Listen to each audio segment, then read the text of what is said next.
À l'issue d'un passage pour le moins mouvementé, Olivier, le créateur de la société Ebidi et du produit Coussin d'Aïr, n'a pas trouvé d'investisseur. Il nous donne son sentiment.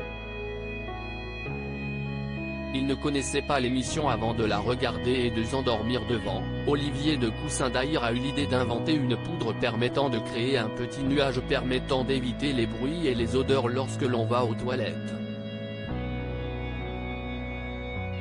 Une invention pour le moins étonnante, qu'il a donc présentée ce mercredi soir dans Qui veut être mon associé ? L'émission de M6 mettant en scène des entrepreneurs face à des investisseurs. Qui veut être mon associé ?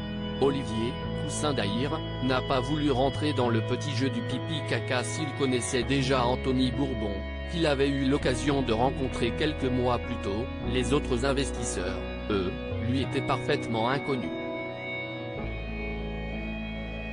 Néanmoins, si est-il le cœur plein d'espoir qu'il s'est jeté dans le grand bain afin de pitcher son projet.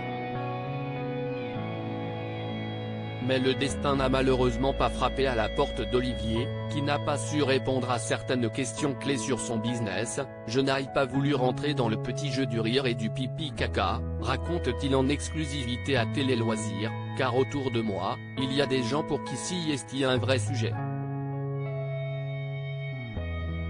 Pour autant, et malgré le scepticisme autour de son projet, l'entrepreneur, banquier dans la vraie vie, ne s'avoue pas vaincu, ni amer. Je ne leur en veux absolument pas, avant de fustiger la nécessité de valorisation qui n'a selon lui pas de sens sur quelque chose qui n'existe pas.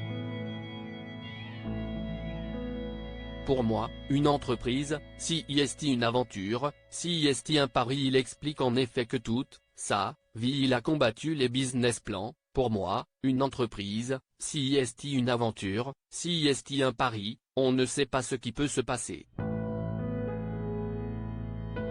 Dans le cas de Coussin d'Aïr, on sait néanmoins qu'il n'a pas trouvé d'investisseur à la suite de son passage dans l'émission, et ce, bien qu'il connaisse Anthony Bourbon. J'aurais aimé qu'il participe, ou Jean-Pierre Nadir, ou même Isabelle Chevalier. Pour moi, c'étaient les plus ouverts.